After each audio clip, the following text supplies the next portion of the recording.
want us to start with the second part, just kind of some out loud thinking of paying attention of how you arrived at your interpretation. So what were some of the things that you looked at first when you looked at this graph? Little metacognition here.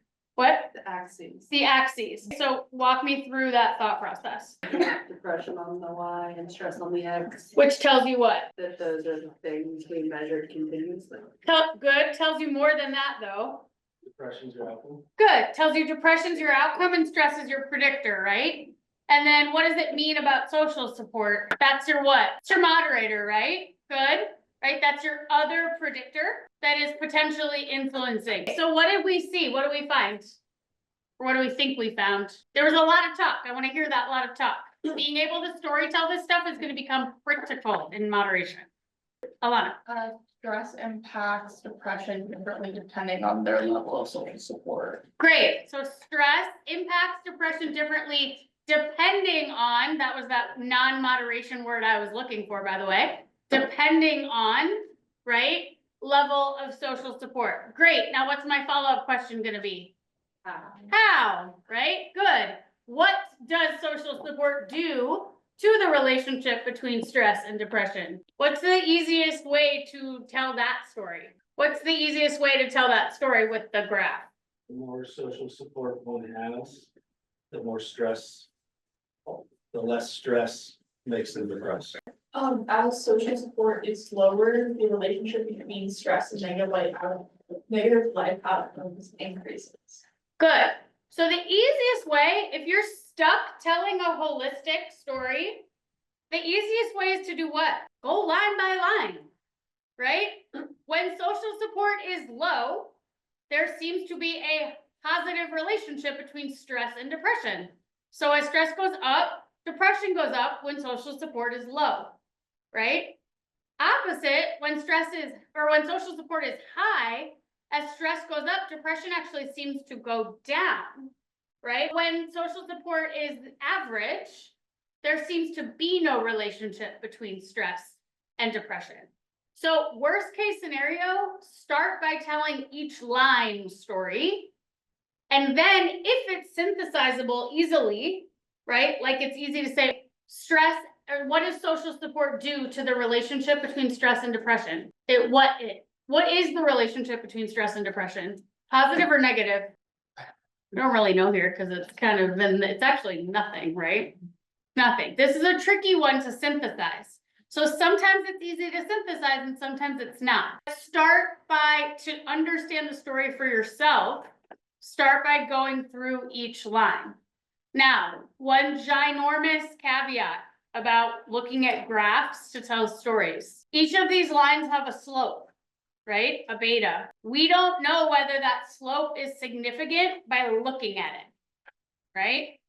Now, these are the black and the red line are fairly extreme, right? They're not like kinda angled, they're pretty angled. So the likelihood of them being non-significant, I would say, is pretty unlikely. However, we always have to check, and I'll show us this when we get there, right?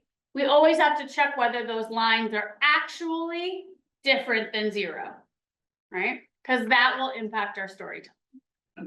Good.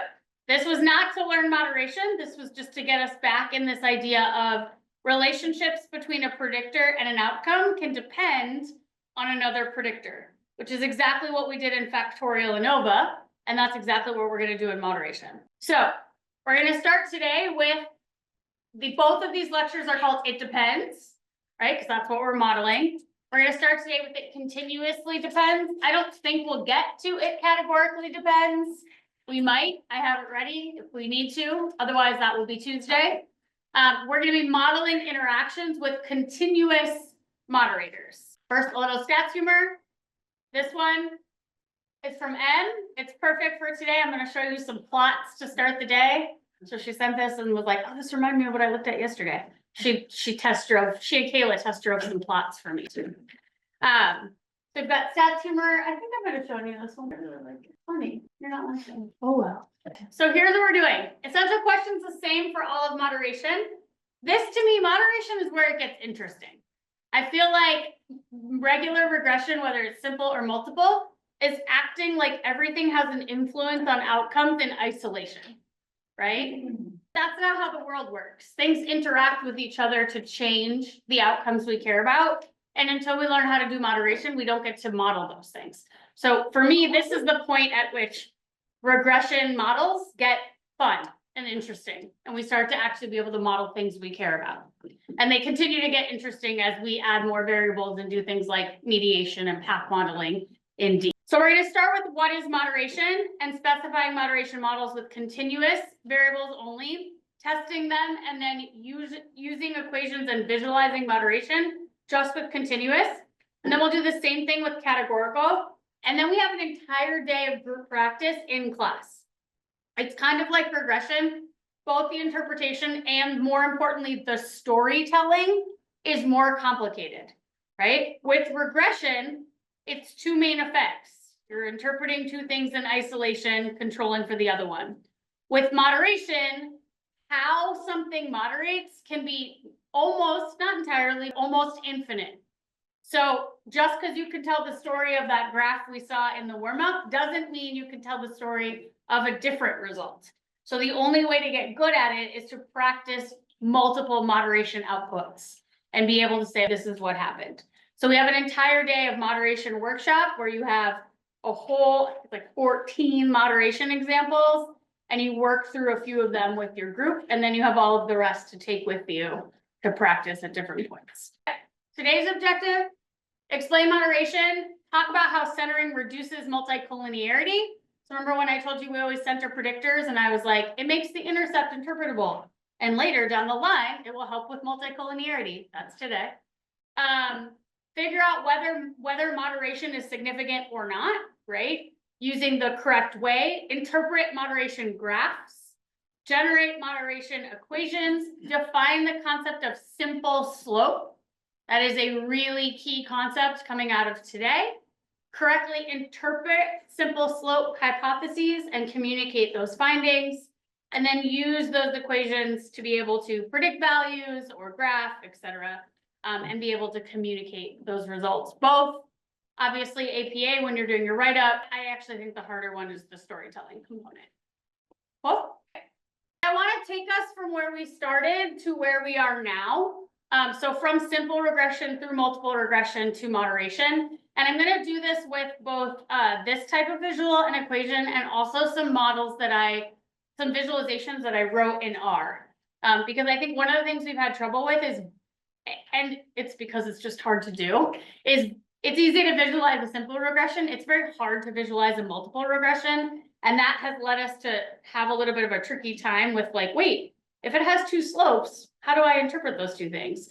So I'm going to try to visualize those, and then I'm going to move us into what if these are actually impacting each other. So let's start with simple regression. So we've got newborn awake time. So how many minutes a newborn spends awake? Don't ask me why it ends at 120. If you're a parent, you know that's an absurdly low number, right? And it's how it impacts job performance. So what do we assume that relationship is, negative or positive? Are we talking about the newborns? Is it a longitudinal study or of the parents? No, newborn awake time is the predictor. Job performance of the parent is the outcome. Negative. Negative, right? As the number of minutes your newborn stays awake, your job performance goes down, right? There's likely some sort of mediator explanation in there. We're not doing that today. So how would we write the equation for that? Well, if we wanted to write it unstandardized, we would write it like the first way, right? Intercept plus B sub 0 plus B1 newborn awake time. Or if we were writing it standardized, we wanted to look at betas. I'm getting us in that habit because those are going to be our friends in moderation. We would just write beta and AT, right? The intercept when our equations are standardized just becomes 0. It goes away. So if we want to visualize that, we can. Okay. If we want to visualize it, it's fairly simple. It looks like that. So here are our data points. The red line is our model, right? Our beta for that model is negative 0.65. So the standardized equation would just be y equals negative 0.65x. That's our mod. That's the slope of, that's the equation, standardized equation of that line. Cool. All right. Easy to visualize. All right, now, what if we want to add in another predictor? Now we want to add in parental support. So parental support on a scale of 1 to 100. So now we're looking at two main effects, right? How does newborn awake time and parental support predict job performance? So what do you expect? So first of all, parental support to job performance, positive relationship, right? What do you expect will happen to the beta of awake time to performance when parental support is in the model? We'll go down, Why? because, Hannah said it'll go down. Why? because if, the positive relationship, it kind of counteracts some of that negative, some of the negative relationship. Let's see. So we've got either our unstandardized model or our standardized model, and we can visualize that. I'm gonna visualize it two ways for you, and you're gonna have to be a little bit patient with how this looks because 3D graphs are hard to visualize. The first one I'm gonna show you is, I don't like that one. No, I don't want that one. That isn't the one I wanted. Well, it works for now. We'll look at this one. Hold on. Turn these on. So here is what a 3D plot looks like. You've got job performance on one axis, parental support on one axis, and newborn minutes awake on another axis. These are the data points. There isn't a line, there's a plane, I shouldn't say, not a line, that runs through these points, follows the pattern of those points, such that based on the model, I can go like this and say, when parental support is 44.26 and minutes awake are 42.88, performance is gonna be 18.38. It's a plane, a predictive plane. That's using the entire equation, right? Both beta for newborn awake time and beta for parent support. I'm plugging a parent support value in, I'm plugging a newborn awake time in, and I'm getting a predicted performance value. We can also look at each of these betas separately, right? Each of these betas are the relationship between that one predictor and the outcome accounting for the other. So I'm gonna turn those on one by one and show them to you in the visualization. So I'm gonna start with minutes awake, okay? And you're gonna give me, you can close your eyes while I rotate the crap out of this because it's very confusing, because I want 0 there. There we go. There we go. No, I want the 0, for goodness sakes. So if we just look at the red line, that's the relationship between, that's better. That's the relationship between newborn minutes awake and job performance. It's a negative relationship. It's negative 0.58. That's what Hannah was saying. I think it's gonna go down when we pull out parental support, right? You can see the lines. It's a little bit tough to see if it'd be like flat on here. It would be this red line flat. It would be a negative relationship. If we want to turn on support, easier to see, right? It's a positive relationship. So see the zeros over here, it's backwards. As parental support goes up, job performance goes up. See that green line? We can actually flip, we can look at that easily. So it's 0.75, it's really high. That's a beta for job support in the model. Accounting for newborn minutes awake. Let's take another look at minutes awake. I'll do it backwards so you can see it. There you go. Right? As newborn minutes awake go up, job performance goes down. See that slope? So you can interpret each of those betas individually and you can graph them individually. You just need to know, like we can graph them on a piece of paper. We just need to know that that slope is accounting for the third variable that's in 3D space, right? Then when we're predicting a value, we're actually using a plane that runs through all three axes. That makes sense? A little more sense? Questions at all about that? What if we don't think that newborn awake time and parental support just impact job performance? Instead, we think that the relationship between newborn awake time and job performance depends on parental support, right? So newborn awake time is going to impact job performance. The amount it's going to impact job performance is going to depend on how much support I have, right? If I have a lot of support, then maybe my baby being awake all night is not going to have as much of an impact on my performance. If I have no support, then that's gonna have a huge impact on my performance. And when we do that, we change the way we visualize our data.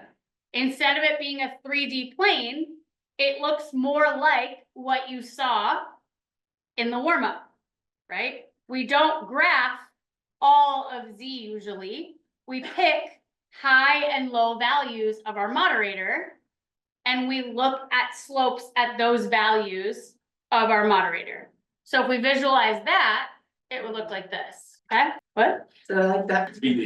Right? So the idea is when parental support is low, right? The relationship between minutes awake and job performance is negative 0.42. That's the slope. When parental support is high, the relationship is negative 0.27. So still negative, not as extreme. Now, if we assume that this value, that negative 0.27 is actually significant, meaning not 0, then the story here would be parental support doesn't make the effect of like awake babies go away, right? Your kids being awake in the night is going to negatively impact your job performance. It's just gonna impact it less if you have high support. If you visualize that out fully, would that be like a spectrum then? Is there's like based on each level, there's a separate line. So is You that- could, yes, you could visualize, so what I did here, this is a visualization that makes our storytelling easy, right? I picked a high value of our moderator of parent support and a low value of our moderator.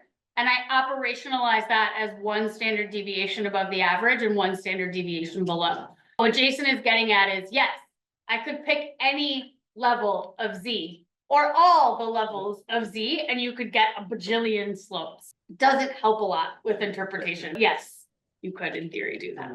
Another quick question. So you've got 3 different slopes. You also have, like we were seeing like last week and a couple of weeks before, you've got different starting points as well. So did it affect? I haven't actually taught you moderation yet. So I'm gonna show you how all this changes, right? I'm just doing the arc of visualization from simple to moderation. Yes, you are gonna, in this type of visualization, you will see the intercepts change, and I'll show you why, mathematically. We feel good about that visualization arc? Better, a little? I said if it didn't work to blame Kayla and Emily. It works, so you don't have to blame them? Great, just kidding. All right, so what is moderation? Moderation variables, we sometimes refer to them as Z, right? Why do we refer to them as Z? Just to keep them straight in our mind. They're really just another predictor, X, that moderates. If we call them another X, sometimes we get confused about which X is which, right? But guess what? R does not know which one is your moderator and which one is not. Because if you'll see in a second in our actual equation, they're interchangeable, right? And just like in factorial ANOVA, right? They're interchangeable. They're just interacting with each other. You are conceptually deciding, remember the debate about which way do I split my factorial ANOVA, right? Well, it depends what research question you're trying to answer and what your hypothesis is. The same is true here, except your theoretical models are usually a little bit cleaner. So moderators, which we call Z, change the strength and direction of a relationship between a predictor and an outcome, right? So essentially you start with this slope between X and Y. So what's the relationship between newborn awake time and job performance? And then in comes a moderator and says, well, it depends on parental support, right? And that's the general structure of any moderation. What's the relationship between X and Y? Hold on. It depends on Z. You can't establish just a relationship between X and Y because if you change Z, that relationship between X and Y is going to change. That's the simple combination. All right, so how do we actually fit a moderation model? This should be X and Z, is that what you're gonna ask? Fitting moderation models. So this is how I drew it, right? What's the problem with this type of model in terms of specifying it? Can you specify this? Like if I was like, go test this model in R exactly as it's depicted, what's the problem? If R usually lists your variables in equation format, parental support into the equation. You don't know how to put parental support into an equation, right? Because it's not pointing at an outcome, it's pointing at a line, right? It's pointing at a relationship. This is how we depict it in theory, right? Ooh, that hurt.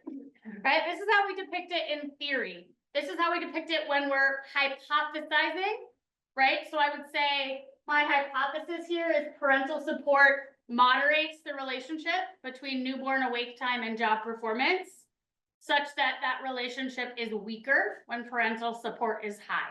That would be my hypothesis. We're gonna get into those later too. I can't specify it this way in an equation or in an actual regression model.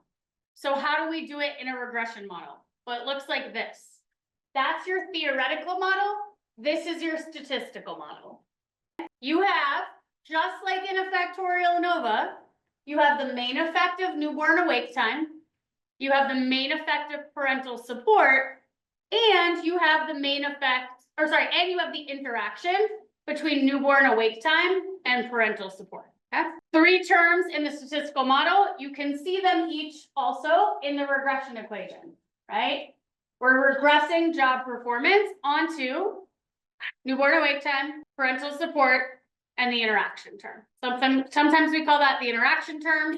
Sometimes we call that the moderation term. I almost always call it the interaction term. It is literally the interaction between those 2 predictor variables. Now, can you see why R has no idea which one your moderator is, right? I'm gonna switch in a second I'm gonna switch to my iPad so I can draw. We could easily switch that theoretical model so that parental support was the predictor and newborn awake time was the moderator, and it would be the exact same statistical model. Does that make sense to everybody, right? You could switch those 2, the Z and the X, and it would be the same statistical model. R does not know the difference. That's the causes in, causes out piece, right? Question. Uh-huh. Because you've already decided that parental support is your moderator, why would you have it as a statistical main effect? Not, You always have to test, good question. You always have to test the main effect in addition to the moderation. It's like, it may not even be something you hypothesize, right? Oftentimes you will. So you might in this first, let me pull this up so I can draw. It's a good question. Recording. So we could draw it, so there's always, when you have your theoretical models, there's always an invisible direct effect right here, even if you don't draw it. If you are interested in hypothesizing that, which you might be, right, then you might label it. So you might say, this is my first hypothesis, this is my second hypothesis, and then my moderation is my third hypothesis, right? Or you might not. Let's think for a second. Why do you have to have that main effect in there, Hannah? Because you have to see if there's a relationship to begin with. Not necessarily. It has to do with variance. To see if it's multicollinear. No. It has to do with variance in our outcome, right? What's the goal in stats? To explain the variance, right? Well, if parental support impacts job performance and we don't draw this main effect, then what's the only way that that parental support gets to job performance? Through the what? Through the interaction, right? What we want to see is, do these things interact above and beyond their main effects on our outcome, right? So we're essentially, think about a model that has 3 terms, 1, 2, 3, right? What we're looking at is there an interaction while already accounting for those 2 main effects, right? So when we compare models, we're not there yet. When we compare models, we're always going to compare a model with just the main effects to a model with the moderation added and see if we explain more variance. Hannah. Do you ever have a time where the interaction would be significant, the main effect would not? Think about it. You did it in factorial ANOVA. You drew all the time. 1 main effect, no interaction. 2 main effects, an interaction. No main effects, an interaction. What does that mean for the moderator? What? What does that mean in terms of the moderator? Like if the moderator has an effect, but the main effect. It means the moderator changes that slope. Mhm. We haven't even gotten to how these work. Hold on. Okay. It means that the moderator changes this relationship to a point where it becomes something other than 0. Mhm. So then if we're drawing it like the circles, we have. Oh my God, it's like in 3 slides. Hold on, just hold on. I promise, I'll get there. Are we good? Let's do an example and we'll get through that. And I promise if I don't have that slide and what? Sorry. From the perspective of art, there is also an invisible line from newborn awake to the parental, no? No, Interesting. nope, there's one outcome, otherwise we're not in regression land. Right? If we draw a line from newborn awake time to parental support, we're not in regression. No, the relationship between parental support and job performance. Like from our perspective, there's also potential, it's also think there is newborn awake is also moderating the relationship between parental support and job performance. Oh, I think what you're asking is, it's right here, right? It's not that there's another line, it's that these models, parental support to job performance, moderated by newborn awake time, that these two theoretical models are different conceptually. Theoretically, they are identical statistically, right? The stories are different, right? If I'm telling this big story, I'm saying, hey, newborn awake time, the more your kid's awake, the shittier your job performance. It turns out, it doesn't impact it as much if you have high parental support, right? That's this story, story 1. This story is, hey, if you have a lot of support from fellow parents, that makes your job better. But that parental support matters less if you have a kid at home who stays up all the time. That's story 2. That was harder to tell because it doesn't make sense, right? Statistically, identical models. Why? Because the way that we form that interaction is we just multiply our 2 predictors, which we're gonna get to in about 3 slides. Lily. So is that a new way you can tell? The only way you can tell the 2 is your hypothesis and your theoretical model. Yep. And how you report it, right? So you're gonna have your theory. That's why we model build, right? That's why we don't just run stats. We're like, here's our theoretical model and our hypothesis. I'm not gonna say I hypothesize newborn awake time moderates. I'm gonna say I hypothesize parental support moderates the relationship between newborn awake time and job performance such that this relationship gets less strong, right? When parental support is high.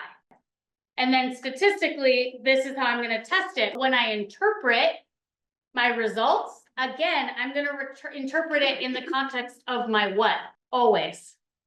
What's my North Star? My research question, right? My research question is not, man, how does kids being awake change the support I have from my fellow parent friends, right? The research question I start with is like, oh my gosh, does the support people have do anything to mitigate the negative effects of my baby being awake all night? Right? So it all comes back through the lens of the research question. Can you switch your story halfway through depending on what you got in the statistical model? So like, for example, you hypothesize that parent support is the moderator between newborn awake time and job performance. But it was found that the main effect of parent support is significant. The main effect of newborn awake time is not significant. They like switch the model so that the parent support becomes a. Well, you would never, so Switch no. So the short answer is no. So that would be really weird because it would mean that your literature review was really poor, right? Like you hypothesized opposite. It happens where you find opposite of what you hypothesized. The short answer is no. Once you draw a theoretical model and you hypothesize something, you have to report on whether those hypotheses were supported or not. Okay. However, you can then say, this is what I found and what I make of it, right? So you would say, interestingly enough, it seems like this actually moderates this relationship and this is the story. You have to be honest about that isn't what you hypothesized. No, you always want to say what you found in truth. You don't switch what you hypothesized. All right, should we do this? All right, cool. You guys are such good question askers. We're gonna do an example. The literature suggests that income is that start paying attention, by the way, to how I write these hypotheses. I put in a ton of examples at the end, so you can get familiar with storytelling. We're gonna start doing it with this one. The literature suggests that income is a predictor of quality of life in working adults. What do you think about that? Always, the more money you make, the happier you are? We're gonna pretend it's linear, because otherwise we're playing in a different world here. So let's say it's linear, the more money you make. What might that be conditional on? Like, if I make very little money, does that automatically mean that I'm gonna have a horrible quality of life? No? What would be true to not make that true? Health. What? Spending. Say it again? If you hate your job. So if I make a ton of money, I Hate my hate my job, or what's the opposite of that? job. I make very little money, I love my job. Anyone ever worked in a nonprofit? It's called that, right? That was my life for a really long time. That's called teaching. Right? Great. All right. So income predicts quality of life. You think this might depend on the degree to which people like their job. So we're gonna look at job interest as a moderator here. So what's my research question? Does the relationship between income and quality of life depend on how interested someone is on their job, right? If you want to be really statsy about it, does job interest moderate the relationship between income and quality of life, right? But really, nobody wakes up in the middle of the night and is like, does this moderate the relationship, right? It's more going to be like, everyone says income matters. I wonder if it depends on how much you like your job, right? I like the word depends when we're thinking research questions. Cool. So now I have to write my hypothesis. Couple important things to note in your hypothesis section. Job interest moderates the relationship between income and quality of life. That's part one, the moderates. What's the problem with just saying job interest moderates the relationship between income and quality of life? How? In what direction, right? One thing that can help you is to label. So what is the relationship between income and quality of life? Positive or negative?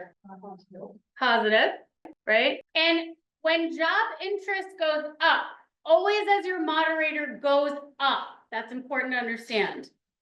As your moderator goes up, is this relationship going to become stronger or weaker? Fred, why? There's different levels of job interest, bring all of them down a little bit. I mean, it might still be positive, but it might be like, they might be a little less.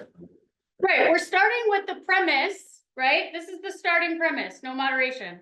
We're starting with the premise that if you make very little, your quality of life is low, right? And if you make a lot, your quality of life is high, right? Positive relationship. We're saying that that might matter less if income is high or if interest is high, which means that relationship is going to be weaker. This is one of the things that's challenging for people to wrap their head around in moderation. I've got lots of examples of it at the end of this deck. So we are actually hypothesizing, we should probably hypothesize that it weakens, right? I think it should weaken. Look, I did it. Job interest moderates the relationship between income and quality of life such that this relationship weakens when job interest is high. Okay? The other way to always say it without directionality is the degree to which income predicts quality of life, income quality of life varies as a function of interest in your job.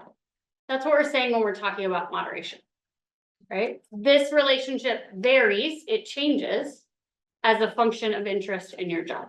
So you don't always have to state a direction in your hypothesis. You do. Yes, this is not a hypothesis. This is a conceptual, the last one is just a conceptual understanding about moderation. Can you split it, I don't know what you mean. state a moderation hypothesis and then a direction hypothesis? No, yes, Can you write two hypotheses? say more, why would you? Well, if you believe that it has an impact, let's say you think that, people with high interest in that, like it strengthens it, like there's a way that moderator could both strengthen and weaken it. So could you write two hypotheses? So here's what I'm gonna do. I'm gonna whet that appetite for 1 second and then ask you to hold it. Hold on. So at the bottom, once we get through this example, there are 3 types of moderation effects. There's buffering, strengthening, and antagonistic. At the end here, I've got examples, lots of them, of all 3. What you're talking about, Allie, is this type, right? So sometimes you might hypothesize that actually a moderator is gonna reverse direction, right? And that makes it a little bit harder to write a hypothesis because you're not saying it's just gonna make this relationship a little weaker or it's gonna make this relationship a little stronger. You'll notice I did not put a direction on my H3 here. I explained it here. So I said experience moderates the relationship between exercise intensity and performance such that the relationship is negative for low experience individuals and positive for high experience individuals. I don't split my hypothesis because it's still one moderator. I'm hypothesizing different directions for different levels of my moderator, and so I'm gonna include them both in my hypothesis. Did that answer that question? Cool. We'll get it. Now can I go back to the example? We can't look at all the examples yet because they depend on simple slopes and we haven't learned simple slopes yet. That's why I can't go there all the way. Where was I? Here? Cool.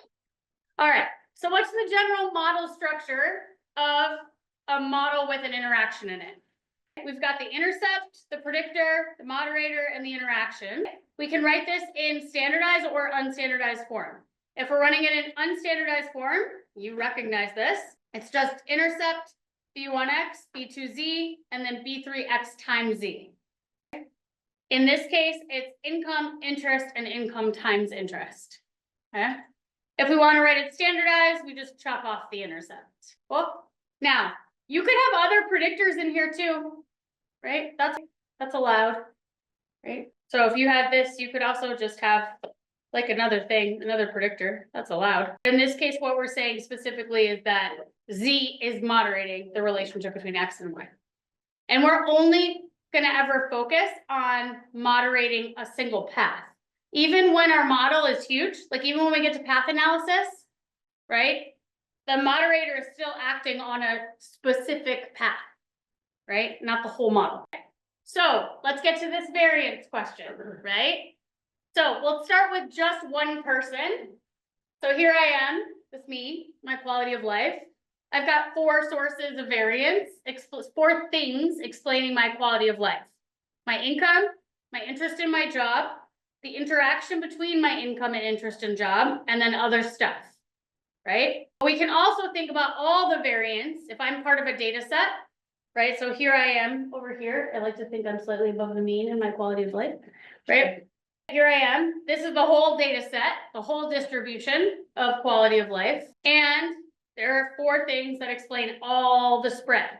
Essentially, some scores are way above the mean and some scores are way below the mean. And there are 4 things that explain where those scores fall. People's income, people's interest in their job, the interaction between those 2, and error. Cool. Identical to a what?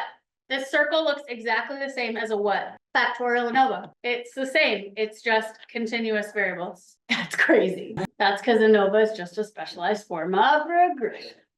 All right, so here we are. We have our general model structure. What do we have to do to actually look at moderation models?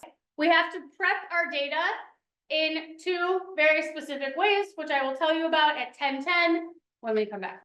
Just because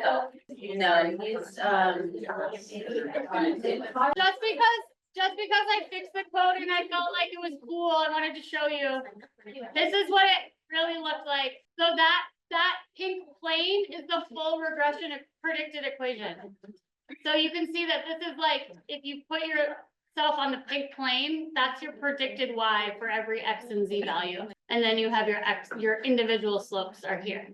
Isn't that cool? So good. It's not going through the What point. does the box represent? Like the box that you keep kind of moving around? That's the predicted regression equation. It's a 3-dimensional plane because it goes up on parental support, up on newborn minutes, and then meets in the middle at job performance. It's not a 2-dimensional line, it's a 3-dimensional plane. I think I understand why it's 3-dimensional. I'm just not sure why what the significance of the changing box size is. What changing box It's size? drawing the As you- lines. It's just drawing the lines from each variable. Got it. All right, let's go back to this one. So the 2 things that you need to do when you are fitting a moderated model. The first thing you need to do is you need to center your predictors. And then you need to create a moderator term. So we always center our predictors. It's the best practice in regression. In moderation, you really need to center your predictors. Why? Because you are creating a product term out of two of your predictors, right? If you don't center them, you are creating a direct multicollinear product of two predictors. I'm going to show you how centering helps with multicollinearity. Remember that perfect multicollinearity means that you can predict one of your predictors from the other, right?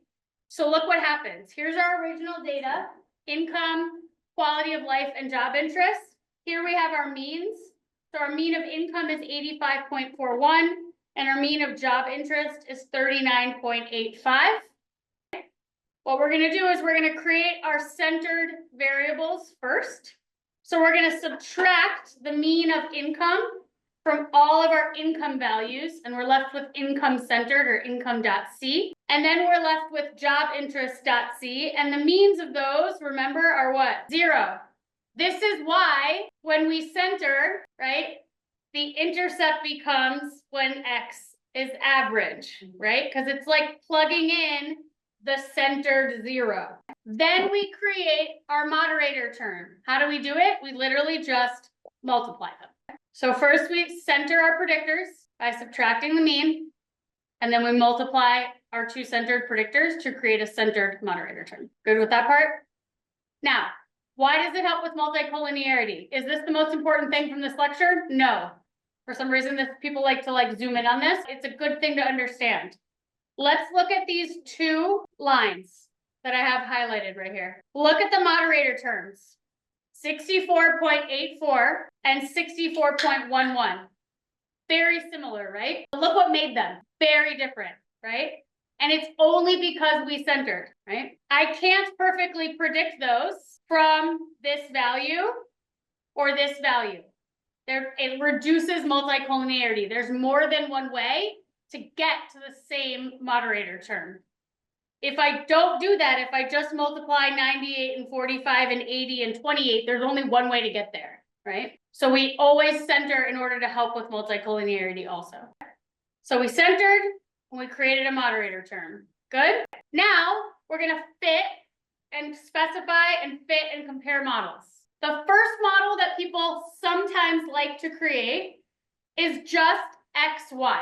So in this case, our XY would be income to quality of life. If you specify this model first, then what do you think your second model is going to be? Income and interest to quality of life. Some people, you'll notice I say alternative model 1. It's also fine to start with this as model 1, right? Meaning you can go straight from, I'm going to test a model with main effects and then a model with moderation.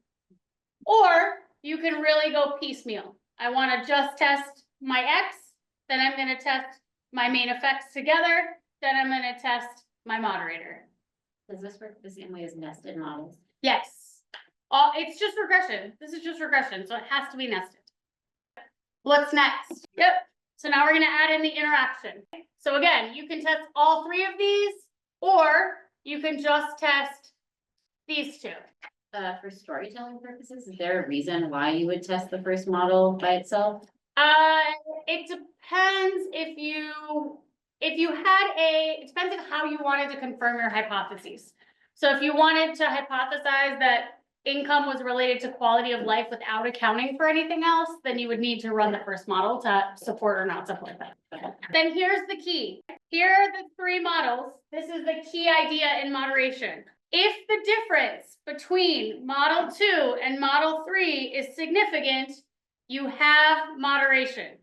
That is how we confirm that you have moderation.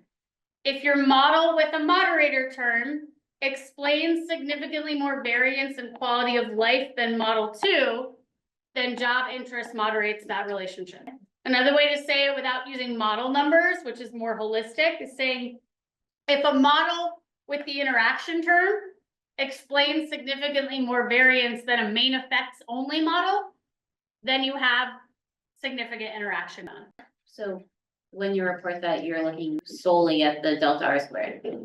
Correct. Yep.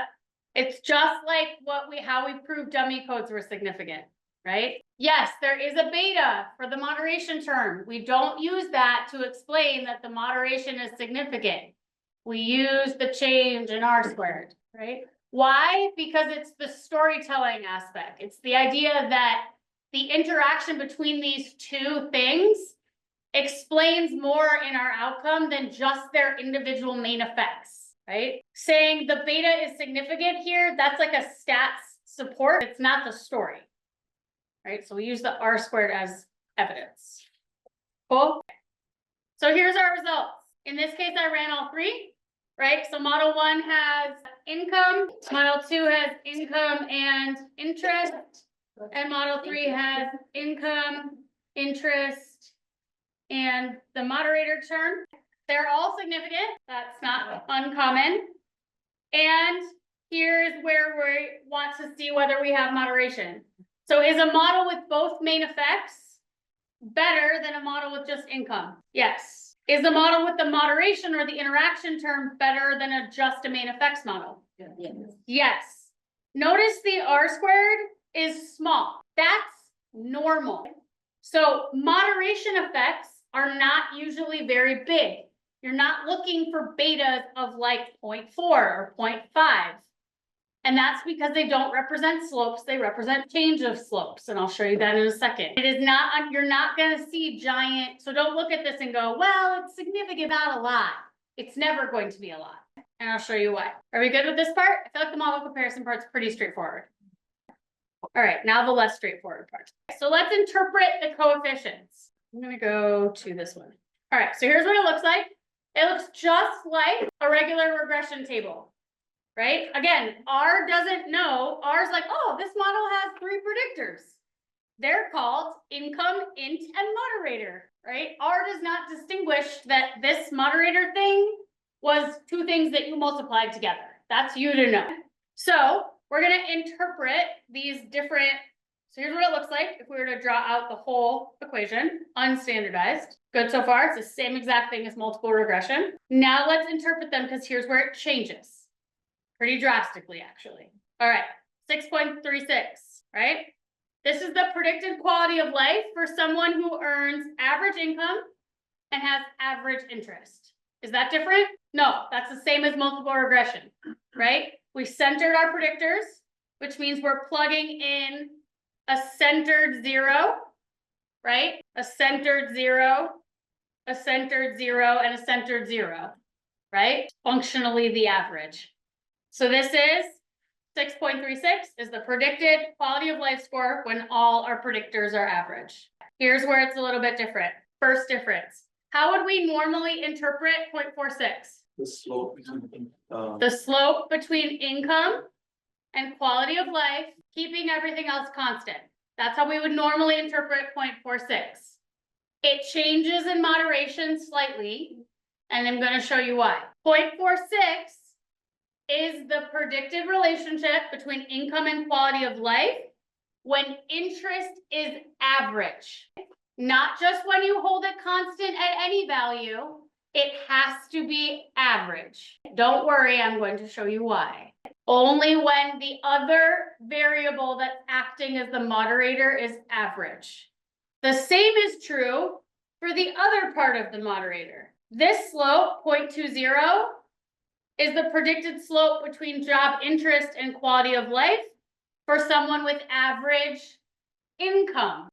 So for assuming someone earns an average income, then for every 1 unstandardized increase in job interest, we'd expect a 0.2 unstandardized increase in quality of life, okay? I'm gonna skip this one for a second. Actually, no, I'm not. The 0.02, this is new. This is a coefficient for a moderator term. Well, it's not a slope, right? Because it's got 2 variables in it. It's got income and interest. What it is a change in slope. So it's the change in slope between X and Y, or Z and Y, whichever you theorize. We theorize X and Y, right? So it's the change in relationship between income and quality of life for a 1 unit increase in our moderator. So now let's talk about why it has to be average and it's not just Holden constant. So here we have our predicted relationship between income and quality of life when job interest is average is 0.46. So why does this slope assume job interest is average? Let's just work it out for a second. So if we plug in a 0, so remember that plugging in a 0, a centered interest of 0 is what? Average interest, right? What happens if we plug in a 0? 6.36. We reduce the equation to this. Still 0.46, yes? But what happens if we plug something other than 0 in? Anything other than 0. I just went for fun. I was like, let's do a 3, right? So that's 3 points above the average. Well, this part's not a problem because what happened to that? That's just a number. What happens to this, right? 3 times 0.02 becomes what? What's 3 times 0.02? 0.068, right? Now I have 0.46 ink and 0.06 ink, and I have to put them together. Now the slope is not 0.46 anymore. Now it's 0.52, right? Why? Because Z went up how many units above average? 3 units. And what was our change in slope? 0.02, right? So when it went from average to average plus 1, that 0.46 went to 0.48. When it went up another point, it went to 0.50. And when it went up another point, it went to 0.52. That's the change in slope. So unless we're plugging a 0 into the moderator, right, these slopes are gonna change. So when we're interpreting the main effect slopes, these are only the slopes when the other variable is average. The interaction, so. Because the interaction coefficient will change this if you put anything in here other than 0. We do a unstandardized one, uncentered last time. Uncentered one, but the thing we plug in just be. You would never, it's not a if, because you will never run uncentered in moderation.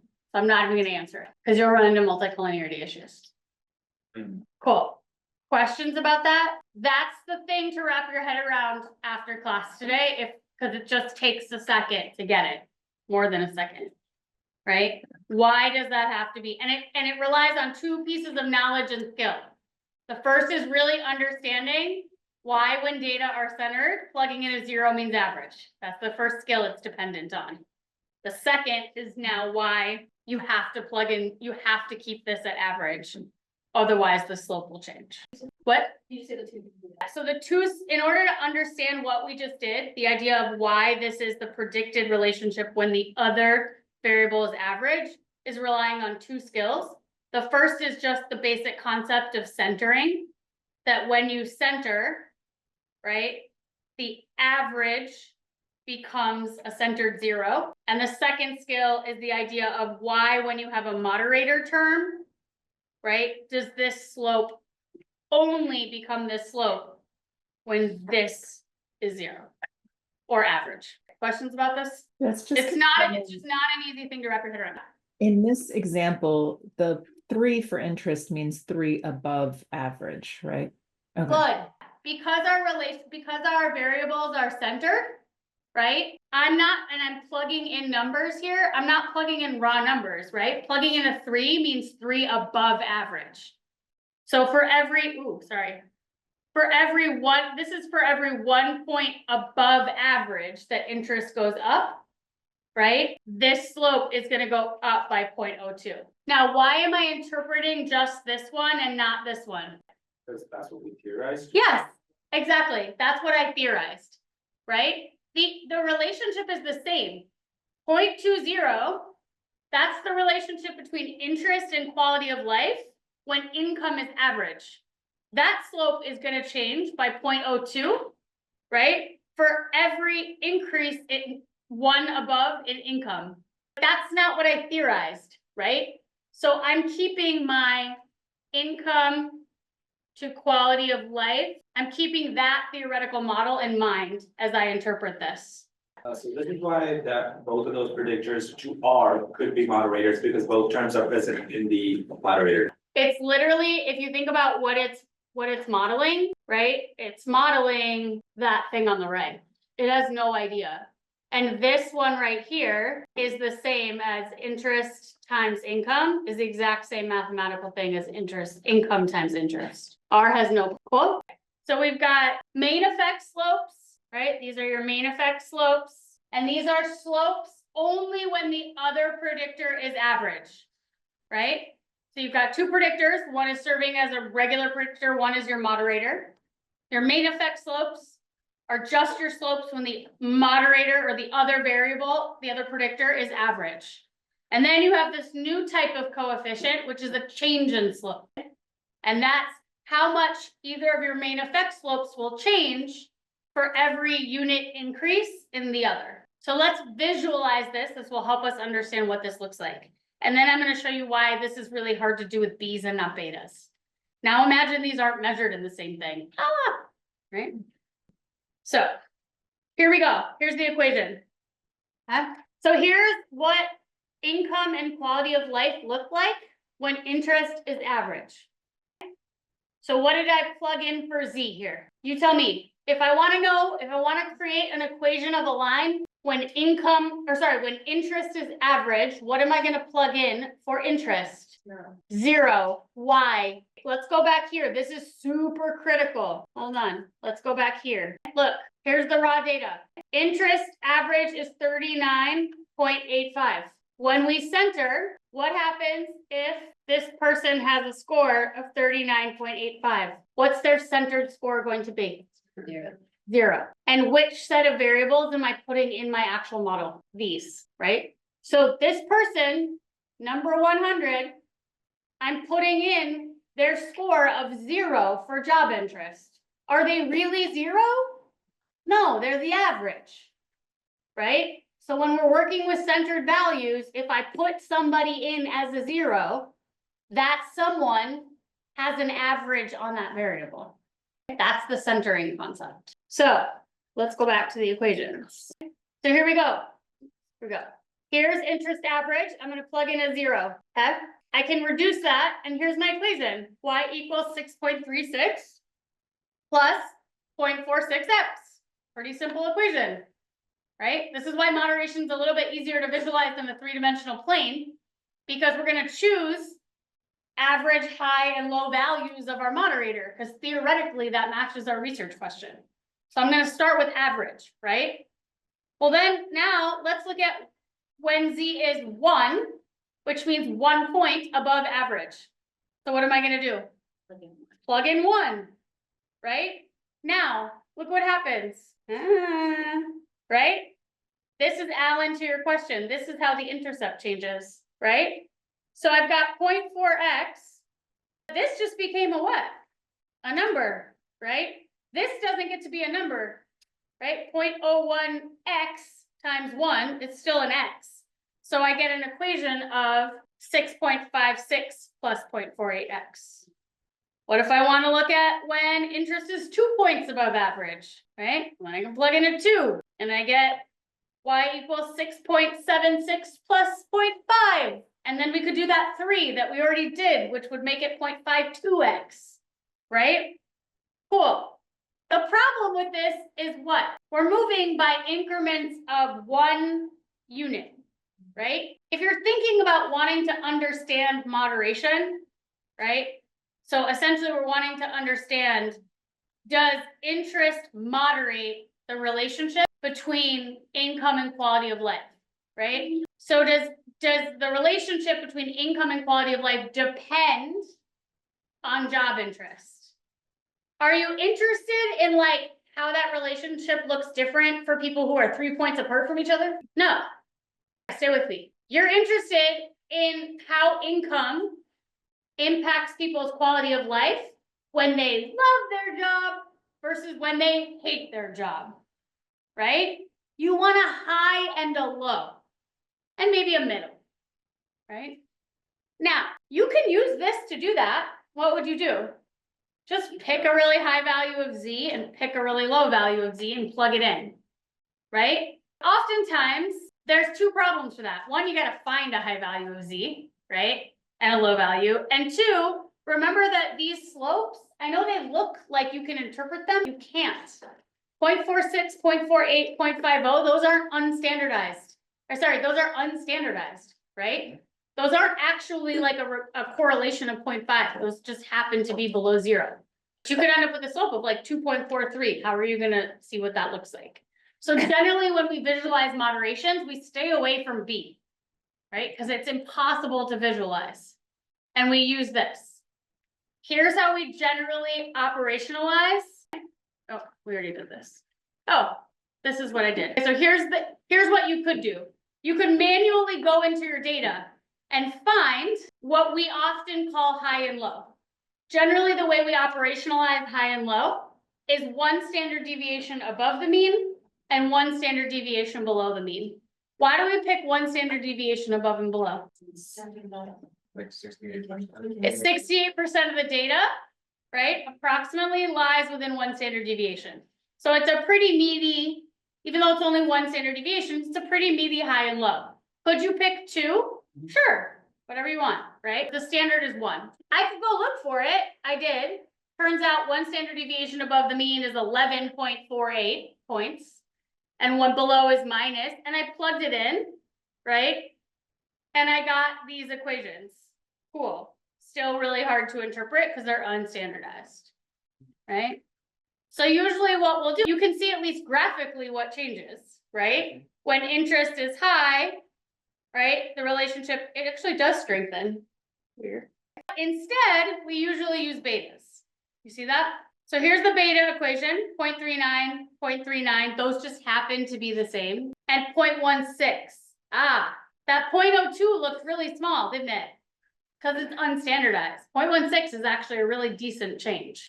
Same exact interpretation. These main effect slopes are the predicted relationship between each predictor and the outcome when the other one is average. And what's this 0.16? The change in slope. Change in slope for a what? For a one standard deviation increase in your moderator, right? Just like we interpreted it in regression.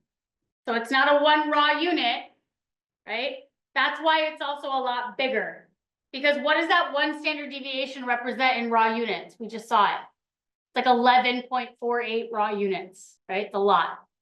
So if we graph it, here's our average slope between income. So this is income and quality of life when job interest is average. Here it is when job interest is high. And here it is when job interest is low. It's a weird opposite relationship, actually. I wouldn't expect this. Much easier to understand because these you can interpret. That 0.23 is 0.23, right? Like a correlation of 0.23. That 0.55 is 0.55, like a correlation of 0.55. You said it was a one standard deviation change in the moderator, it's a one standard deviation change in the interaction. Nope, it's a one standard deviation change in the moderator. Yep, so 0.16, so if you have X, let's just do X, Y, Z, right? This is how you would label these. Let me make it prettier. So you have income, quality of life, interest. Now, what's the relationship between income and quality of life? What is it? 0.39, right? 0.39. What's the relationship between interest and quality of life, accounting for income?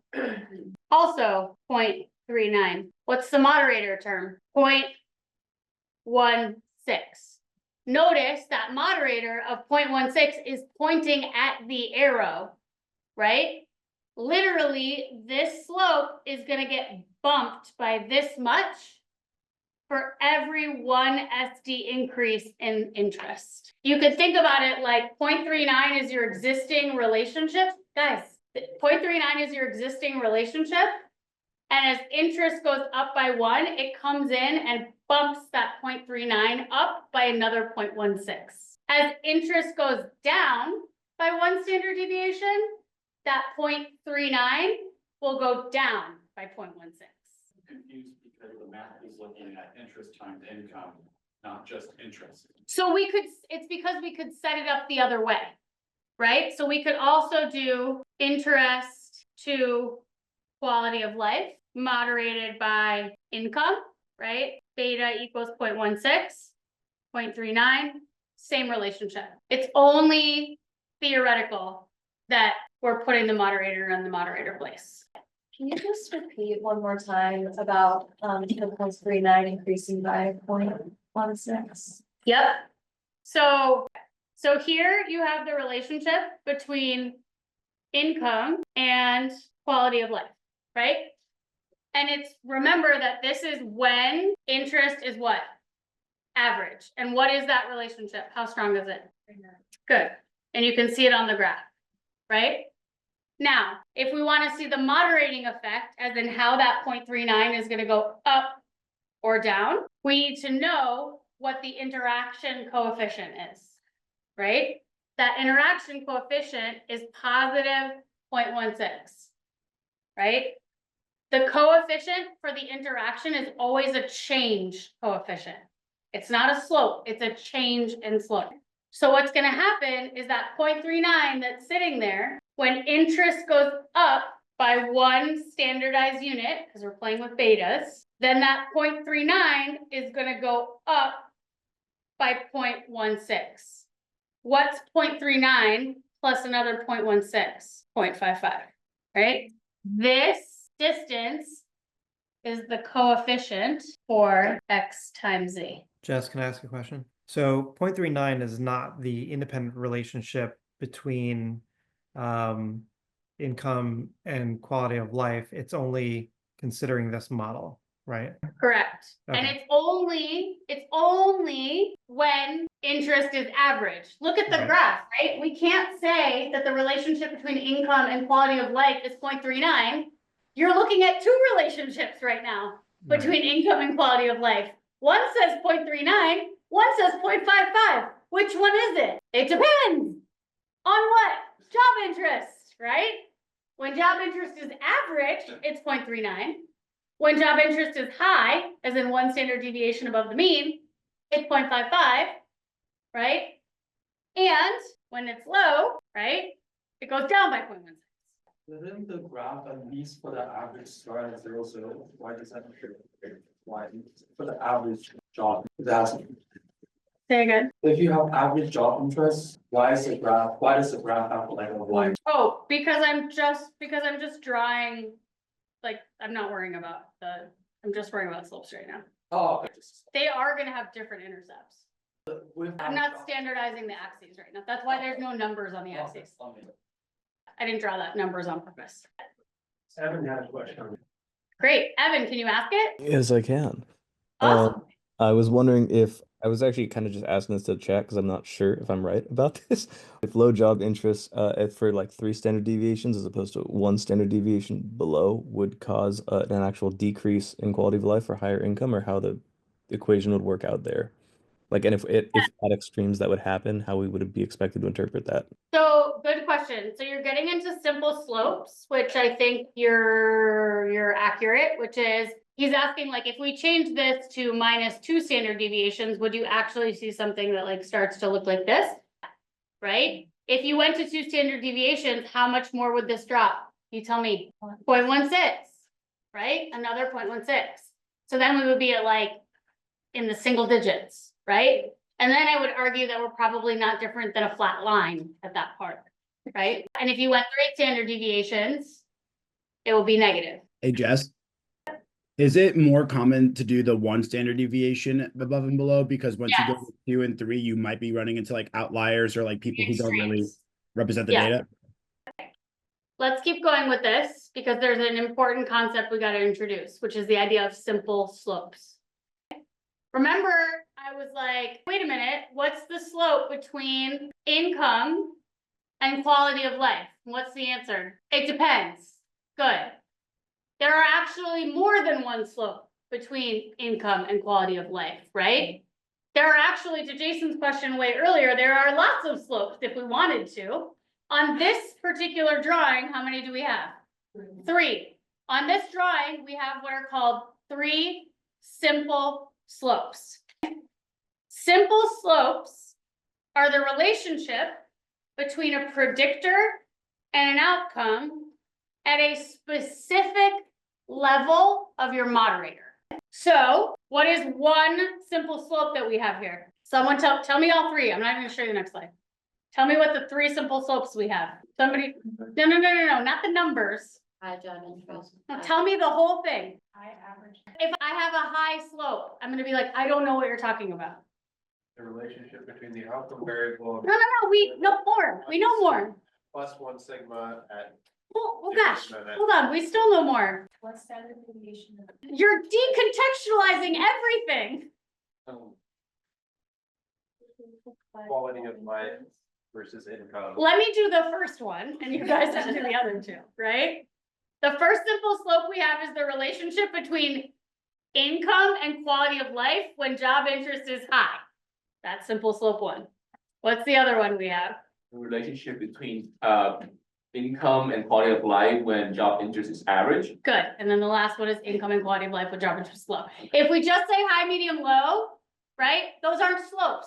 Those are heights. I don't know, right? High, medium, low. They're degrees of things, right? If we just say X on Y, then it's decontextualizing from the variables. These are the 3 that we have. We have the slope between income and quality of life when job interest is low, operationalizes 1 standard deviation below the mean. We have the slope between income and quality of life when job interest is average, and we have the slope between income and quality of life when job interest is high. Now, like good statisticians though, we're gonna test those simple slopes, right? As we learned in the very beginning, we don't just look at a slope and go, that line is what that line is, right? We have to test them. And here's how we test them. We can run a simple slopes test. And we can run it standardized we can run it unstandardized or TAs. I fixed the code this year so that we could run them standardized. So here it is unstandardized, here it is standardized. Let's just look at it standardized because nobody wants to deal with unstandardized data anyway, right? So here are those slopes. They're rounded a little bit. This is the actual data I simulated, right? So 0.39, 0.24, and 0.54. They're just rounded by 1 off. So this is the slope of income when interest is low, the slope of income when interest is average, and the slope of income when interest is high. See that? Now, you see a T and a P value. What does that signal to you? Hypothesis test, right? So what is that testing? It's testing that slope, that beta, right? So these are betas against something, against beta equals 0. Right? Always against nothing. So it's testing 3 different hypotheses. It's testing each simple slope. It's testing whether this relationship, let's start with 0.24. So that's this line right here, right? The one I just started. It's testing whether this relationship of 0.24 is significantly different than 0, right? As in, is it different than a flat line? It is testing each simple slope individually. It is not testing them against each other. The biggest mistake people make is like, oh, it's testing whether this one is different from this one. Nope. Right? It's testing whether simple slope 1, simple slope 2, and simple slope 3 are different than a flat line.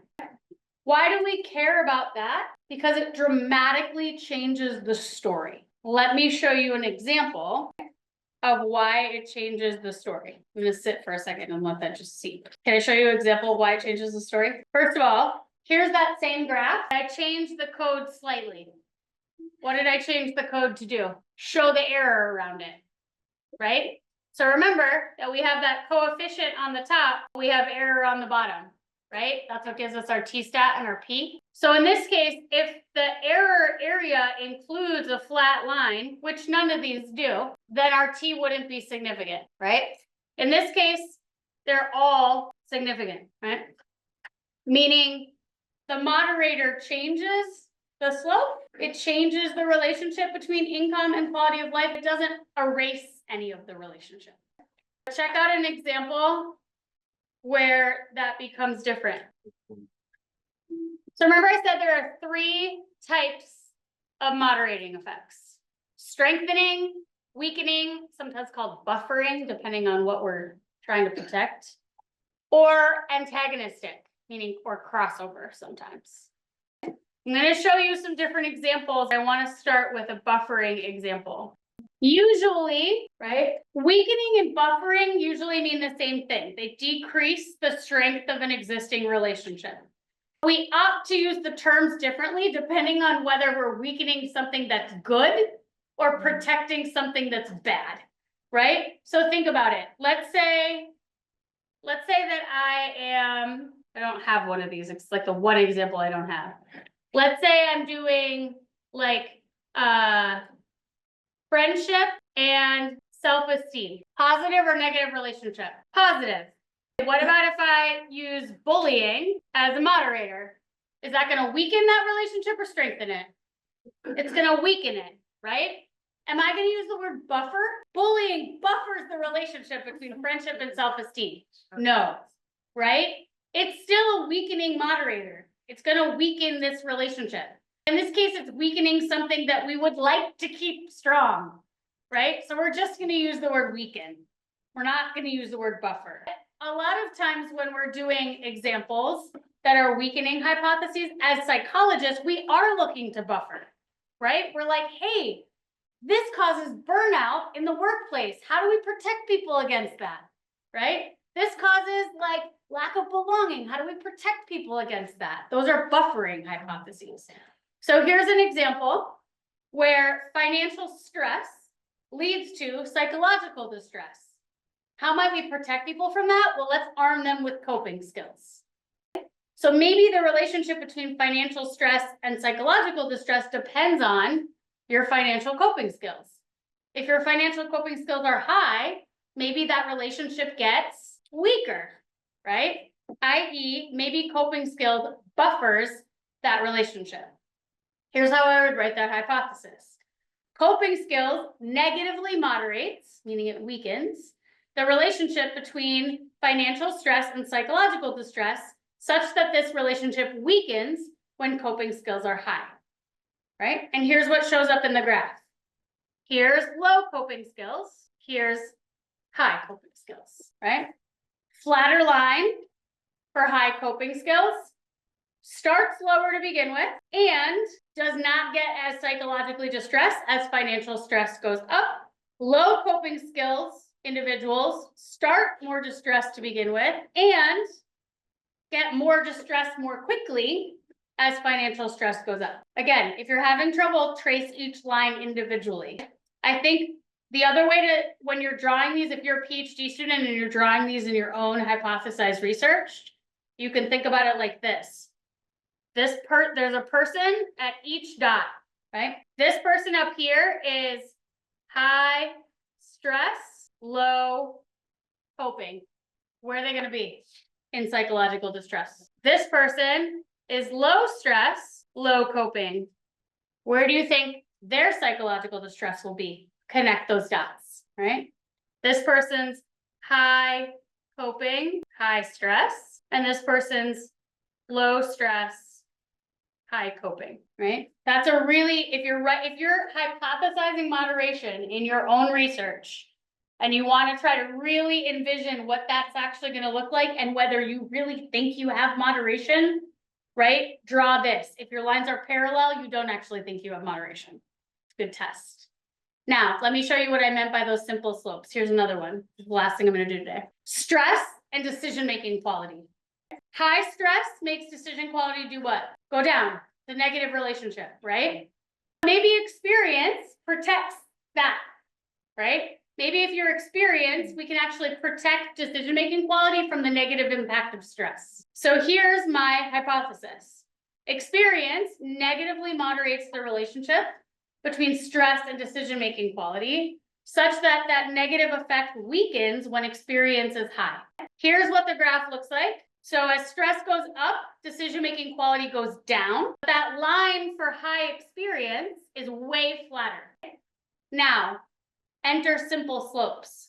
Here's the simple slope result. The slope between stress and decision-making quality when experience is high is negative 0.16, P 0.134. What does that mean? That means that line is not significantly different than 0, right? So what does it mean then, if that line is not significantly different than 0? It erases the relationship between stress and decision-making, right? That's why simple slopes is so important, because it's not just that experience reduces the relationship between stress and decision-making. It's actually that at high experience, the relationship between stress and decision-making goes away. So where does that come in? In your reporting, in your storytelling, right? Here's the difference. In this one, right, here's that financial stress, psychological distress, coping. As hypothesized, strong coping skills weakened the impact of financial stress on psychological distress. Simple slopes revealed that at low levels of coping skills, right, that's the blue line, at low levels of coping skills, financial stress was strongly associated with an increase in psychological distress stats, right? However, at high levels of coping, financial stress was still associated, as in that P was still significant, to a lesser degree. Oops. In the example where the P is not significant, the storytelling changes, right? Experience weakens the negative relationship between stress and decision-making quality, such that when experience is high, stress no longer impacts decision-making. Much more interesting than straight up multiple regression, right? I'll take a couple questions, then I gotta go to our chairs meeting. So, like in that example where you don't have a significant effect on the high experience, couldn't you also basically find that same result if it just so happened that there was a lot more error in your high experience portion of your data set? That's what you have here. So you don't know for sure that the experience is relation is. You never know. I mean, that is the same as saying any beta is questionable because it's always dependent on But your it could be an artifact of your data, not necessarily indicative of general trend, right? Yes, that statement is true of any coefficient you ever interpret. Does that make sense? It's not more true in this case than it is of any other inferential step. Fair. Because every hypothesis test is always a ratio of effect to error. So your significance can either be a result of the trend or a result of the error. Right, I'm just trying to think of like the strength of language used in like inferring causality or implying causality, right? If you don't know you have a high quality data. Correct. You could say, good, if you wanted to be cautious, what I would do is change this language. So I would say, experience weakened the negative relationship between stress and decision-making quality such that when experience was high, the association between stress and decision-making disappeared. That would be a less intense way to word it. I agree with you. That would be stronger. Is a good indication of that is that if your beta is seemingly high, then you still get a non-significant P because you have so much error. I mean, you have all sorts of clues, right? You have your standard error term, you have your raw data to look at, you have your homostaticity, you have a million features of your data and results. Remember, the idea is like, why what happened is in your data. So you can go, if you are nervous about whether that's real or not, you have a lot more exploring you can do to figure it out. And you would say, I like the idea of couching the language a little less extreme. And then basically saying, if you don't trust it for certain reasons, right? Provide that. Exactly, totally, right? And at the end of the day, like, it's definitely weakened. Right? There's a moderating effect here for sure, even if that doesn't become completely flipped. The why is the hard part. Correct. Given that the moderator is continuous, wouldn't you always be able to find a value that the moderator takes on, which results in like no relationship? Not one that makes sense. Like if someone was like, I plugged in a moderating model of 4 standard deviations and I found, would you read that and be like, this is good analysis? I mean, it will just be saying that like you have to reach that high of one. level too. I mean, there's a lot of statistical practices you could do that are not ethical, that would result in results that favor the statistician. That would be a good example of one that I'd be like, that's not a plausible high value for a regular individual. Like, what is a plot this, like, why I agree with the one standard deviation. Somebody who disagrees might say, oh, you wanna push it up to like 2 standard deviation. You just report what it would be. You would say at 1 standard deviation, here's what happened. At 2 standard deviation, here's what happened. Or you would say at 2 standard deviations, here's what happens. And let me acknowledge that that applies to this percentage of a distribution, right? 68% of the people aren't here. They're here, right? And if I were reviewing someone who had a 2 standard deviation, if I were reviewing an article, I would say, hey, it's fine to use 2 standard deviations, but make sure when you're interpreting that you acknowledge like what proportion of a distribution that would impact. Yeah. It's those decisions, generally what I think about with stats and those types of decisions are like, most decisions are fine as long as you are open about them and you justify their implications, right? It's about integrity in the justification of those decisions. Is this where a small sample size could get you in trouble? I mean, a small sample size could always get you in trouble. Yes. Good. Moderations are hard to find with small samples because you are looking to find the effect of a moderation above and beyond the main effects, right? So a lot of times I will see like indicators that there may be a moderation, right? Not statistical significance. And I might say to a student, like, you might need more data. There may be something there, but you need more data. And then also if you have outliers, would you want to remove them in moderation? Kind of the same thing about regression. It depends on why they're outliers and how much outlier they are and how much do you have, can you afford the sample size? Right. One thing I will sometimes do in moderation is I will, especially if things are on different scales, is I might standardize my whole data set, right? That can be a really good best practice for 2 reasons. One, then if you're playing on wildly different data sets, you don't worry about outliers because one is like 120 and one, right? And the other reason is then you don't have to play with B's versus betas because everything's beta. And that's something you do like on the front end. After I clean, we'll talk about it when we clean data. But it's very easy to scale your whole data set quick. Things are getting more fun and more real because who wants to run 2 variable multiple regressions for the rest of their life? Not me. Cool. All right. I'll see you on definitely review. Oh, at the end of this deck, what I did was I basically, thank you, ChatGPT. I made a bunch of examples of different stories, right? Of different hypotheses that played with like good things impacting good things and good things impacting bad things and bad things impacting good things. And a bunch of strengthening, buffering. There's a few strengthening ones. And then there's an antagonistic one in here. And I did both the hypotheses for all of them and how you would talk about them in storytelling. So this is a good, like I said, no moderation is the same. So getting good at one is not like I looked at Victor's face when we were looking at one of them and he was like, I'm so confused. And then you'll get to a different one and you'll be like, this one makes perfect sense. And that will happen. So you have to just keep practicing different ones. And I will say that when I had chat generate these for me, these graphs, they weren't always conceptually accurate. I had to tell chat to manipulate them correctly. Like I'd be like, no, sleep deprivation does not help cognitive failure. Please flip the slope, right? So I would not use that. I would just Google like moderation examples and you'll find cool. And then we'll do categorical moderators on Tuesday along with the demo. So you have time between now and Tuesday to shore up some moderation conceptual stuff. It will make next week easier, I promise. Yes, this DA is gonna take some time. I will say the more you do before the DA, the easier the DA will be.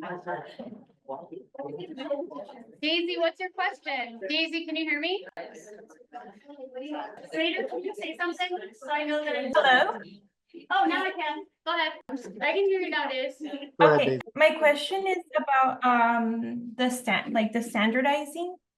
Like the low and the high. where would you get, I'm just trying to like picture where I would get the numbers. So for the, You don't have to get that. I mean, if you wanted, like, in a descriptive, right, so if you had